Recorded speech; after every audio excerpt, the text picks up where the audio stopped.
દર્શક મિત્રો, સત્ય ન્યૂઝમાં હું ધર્મી જાવિયા આપ સૌનું હાર્દિક સ્વાગત કરું છું। નજર કરીએ આજના મુખ્ય સમાચારો પર। આસુરી શક્તિ પર દેવી શક્તિનો વિજય। વલસાડ શહેરમાં ઠેર ઠેર રાવણ દહન। વલસાડ સુગર ફેક્ટરીમાંથી અકસ્માતના કારણે કૂપર નીકળી ગયું, સદનસીબે કોઈ જાનહાનિ નહીં। વલસાડ કોલેજના નવનિયુક્ત જીએસનો એબીવીપીના કાર્યકર્તાઓ સામે રોષ। એબીવીપી ખાલી પેપરના પાને નામના મેળવવા કાર્યરત હોવાના આક્ષેપો લાગ્યા। પાડીમાં વિશ્વ હિન્દુ પરિષદ દ્વારા વિજયાદશમી મહોત્સવમાં રાવણ દહન તેમજ સ્કૂટર રેલી નીકળી।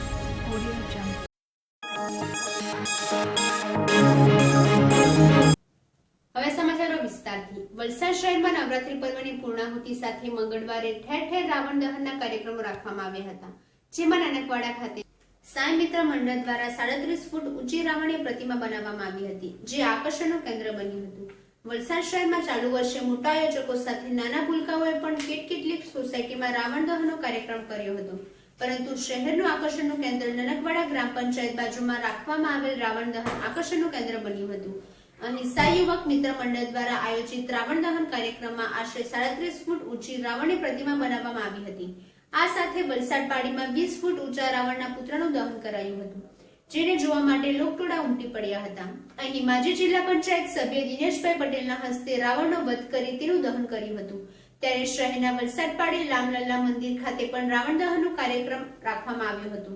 અહીં આશરે 20 ફૂટ ઊંચી રાવણની પ્રતિમા તૈયાર કરવામાં આવી હતી અને આકર્ષણ માટે દહનના સમયે નાસિક ઢોલ નગારા વગાડવામાં આવ્યા હતા। રામલલ્લા મંદિર ખાતે આયોજિત રાવણ દહન કાર્યક્રમમાં વલસાડ પાલિકા કોર્પોરેટર કિરણ ભંડારીના હસ્તે રાવણનું દહન કરવામાં આવ્યું હતું।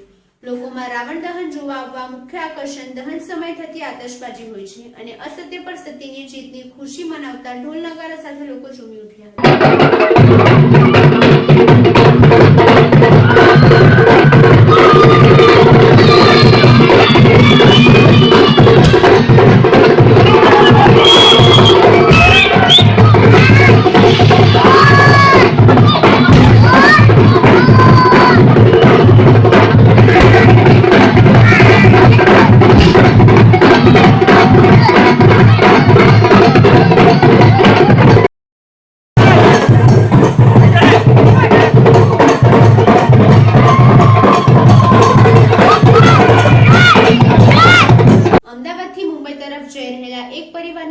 વલસાડ નજીક અકસ્માત નડતા કારનો કચરગાળ નીકળી ગયો હતો। જો કે આ ઘટનામાં કોઈને ખાસ ઈજા પહોંચી ન હતી અને સદનસીબે તેમનો બચાવ થઈ ગયો હતો। ઘટના સ્થળેથી મળતી વિગત મુજબ અમદાવાદમાં રહેતો એક પરિવાર પોતાની સ્વિફ્ટ કારમાં સવાર થઈ મુંબઈ તરફ જઈ રહ્યો હતો। દરમિયાન તેમની કારને વલસાડ સુગર ફેક્ટરી નજીક અકસ્માત નડ્યો હતો। હાઈવે પર આવતા એક ટ્રેલર સાથે તેમની કાર અથડાઈ હતી, જેના પગલે તેમની કારનો કચરગાળ નીકળી ગયો હતો। આગળનો કાચ તૂટી ગયો હતો અને કારને ભારે નુકસાન થયું હતું। જો કે કારમાં સવાર એક મહિલા સહિત 3નો જીવ આબાદ રીતે બચી ગયો હતો। આ બનાવને પગલે વલસાડ પોલીસ તાત્કાલિક ઘટના સ્થળે પહોંચી હતી, પરંતુ આ મામલે કાર ચાલકે કોઈ પણ પોલીસ ફરિયાદ નોંધાવી ન હતી।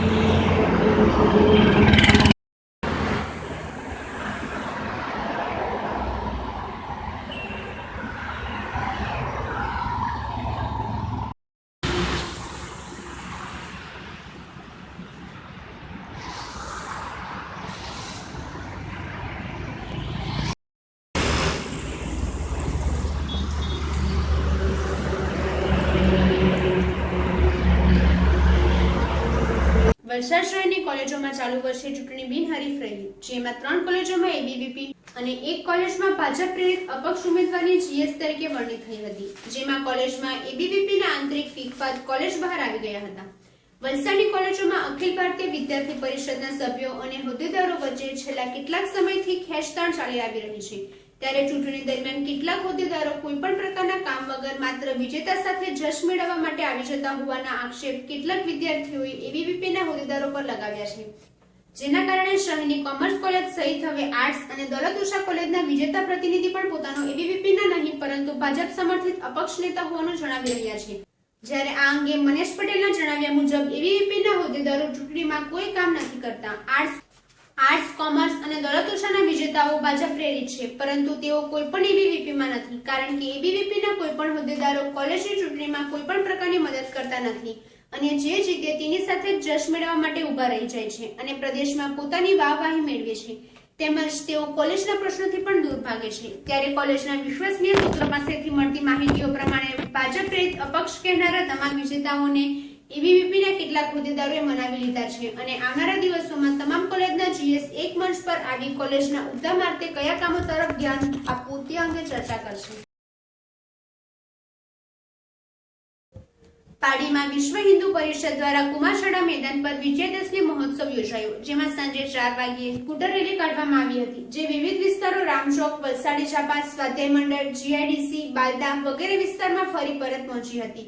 તેમજ 6:40 કલાકે પાડી કુમારશાળાના મેદાન પર આવી પહોંચી હતી, ત્યારે રાવણ દહન કરવામાં આવ્યું હતું. આ કાર્યક્રમમાં દક્ષિણ ગુજરાતના ક્ષેત્ર સંગઠન મંત્રી રોહિતભાઈ દરજી, અનિલ ગોહેલ, ડોક્ટર કાર્તિક ભદ્રા, ધર્મ પ્રચાર મંત્રી શૈલેષભાઈ મિશ્રા, અમિત ભંડારી, રાકેશ પટેલ, ચેતન પટેલ વગેરે વીએચપી અને બજરંગ દળના મોટી સંખ્યામાં કાર્યકર્તાઓ બાઇક રેલી સાથે ઉપસ્થિત રહ્યા હતા અને કુમારશાળા ખાતે શાસ્ત્રોનું પૂજન તેમજ હિન્દુત્વને જાગરણ કરાવવા મહાનુભાવોએ આહવાન કર્યું હતું અને મોડી સાંજે રાવણના પુત્રનું દહન કરવામાં આવ્યું હતું, જેમાં મોટી સંખ્યામાં પાડી વિસ્તારના કાર્યકર્તાઓ તેમજ નગરજનો અને બાળકો રાવણના પુત્ર દહન નિહાળવા આવ્યા હતા. धरती साधी रे तुम्हें अग्नि गुरु सामतिमान गुरु से तू बड़ा महान है भूल मत मनुष्य तू बड़ा महान है. એવી રીતે સેવાનું કામ કરીશું. સર્વેને જય શ્રી રામ કહીને મારી વાતને વિરામ આપું કે સર્વેને જય શ્રી રામ કહીને મારી વાતને વિરામ આપું છું. જય શ્રી રામ.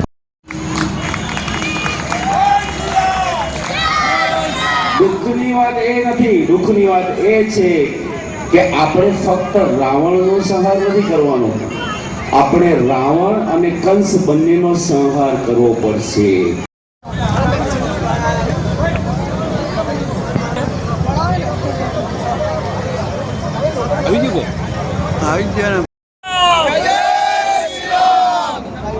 જયકાર વીર બજરંગી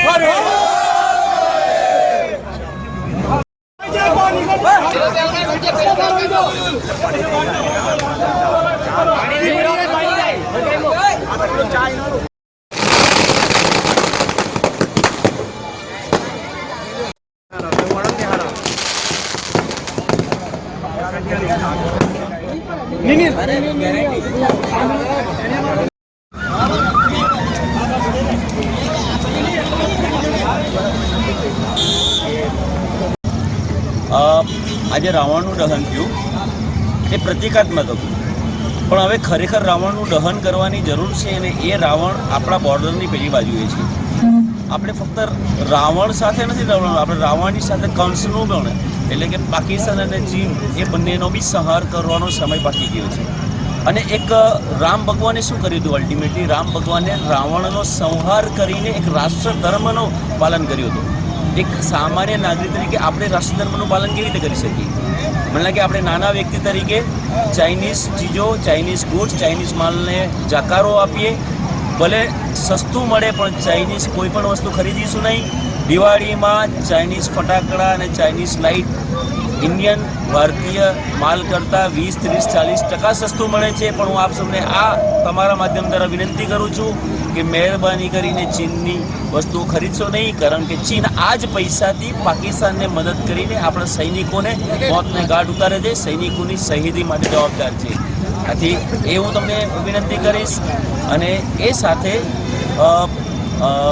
જે પણ પાકિસ્તાની કલાકારો છે જે આપણા ભારતીય ફિલ્મમાં કામ કરે છે, હું આપને આપના માધ્યમ દ્વારા એ વિનંતી કરું છું કે પાકિસ્તાન જ્યારે આ નીચ હદે જતું હોય આપણી સામે, આપણા ઊંઘતા સૈનિકોને મારતું હોય, તો આપણે પાકિસ્તાની નાગરિકો, ભલે પાકિસ્તાનના ફક્ત નાગરિકો છે પરંતુ એ આપણા દુશ્મન દેશના નાગરિકો છે, આપણે એમની કોઈ પણ ફિલ્મ જોઈશું નહીં. જતા પહેલા ફરી એક નજર આજના મુખ્ય સમાચારો પર. આસુરી શક્તિ પર દેવી શક્તિનો વિજય, વલસાડ શહેરમાં ઠેર ઠેર રાવણ દહન. વલસાડ સુગર ફેક્ટરી કારનો કૂકો નીકળી ગયો. સદનસીબે કોઈ જાનહાનિ નહીં. વલસાડ કોલેજના નવનિયુક્ત જીએસનો એબીવીપીના કાર્યકર્તાઓ સામે રોષ. એબીવીપી ખાલી પેપરના પાને નામના મેળામાં કાર્યરત હોવાના આક્ષેપો લાગ્યા. પાડીમાં વિશ્વ હિન્દુ પરિષદ દ્વારા વિજયાદશમી મહોત્સવમાં રાવણ દહન તેમજ સ્કૂટર રેલી નીકળી.